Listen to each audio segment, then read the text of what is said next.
part of our mental health season, we are exploring how death affects our teenagers.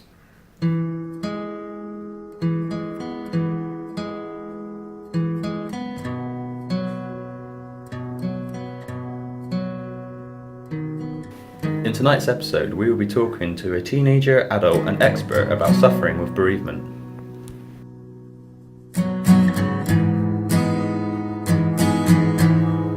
Each year, around 2.5 million people die nationwide. Each death leaves behind an average of 5 grieving survivors.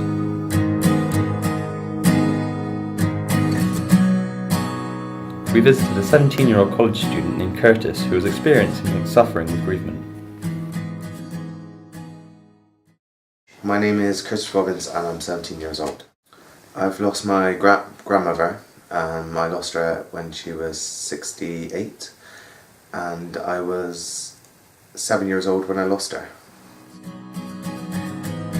78% of 6 to 16-year-olds have said that they have been bereaved of a close relative and friend.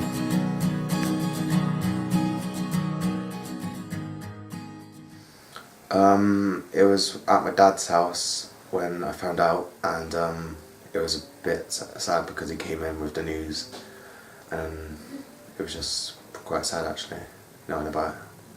I had all my friends there with me and supported me for it all, and everyone just helped me through it and I became happy.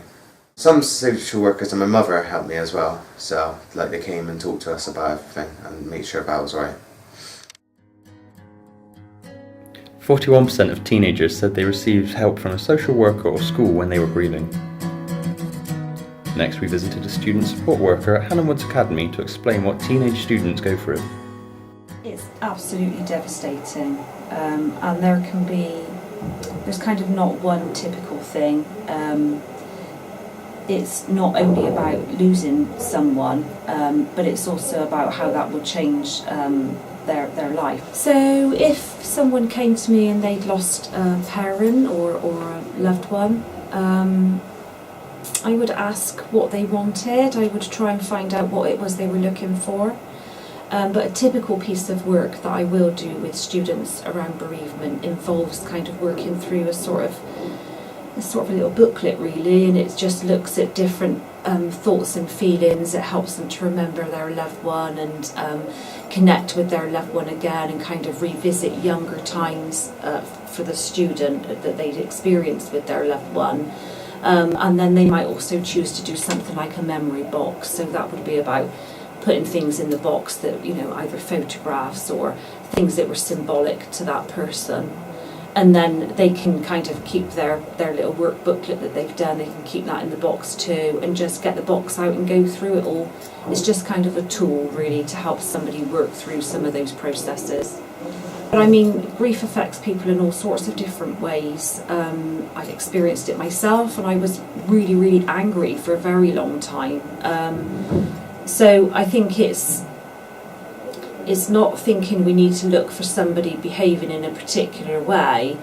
It's just, is that person behaving differently, or does this seem right? Is this kind of how that person would be normally?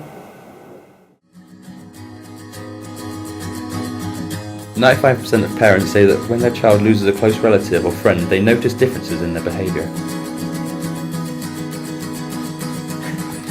Finally, we spoke to 21-year-old Courtney, who spoke about how she coped with bereavement as a teenager. My name's Courtney and I'm 21. My grades dropped and I stopped going out, stopped speaking to my friends. Whenever I feel down, I just talk to someone. Through the 5 steps of bereavement, they understood what I was going through. Did more activities with my friends and family. Every day, more than 100 children are bereaved of a parent in the UK. This means over 24,000 children are bereaved of a parent each year in Britain. Allow yourself to feel what you're feeling, even though at times it's very overwhelming and difficult.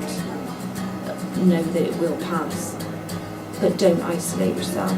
If you can talk to someone or seek help and seek support, then that will be a positive thing.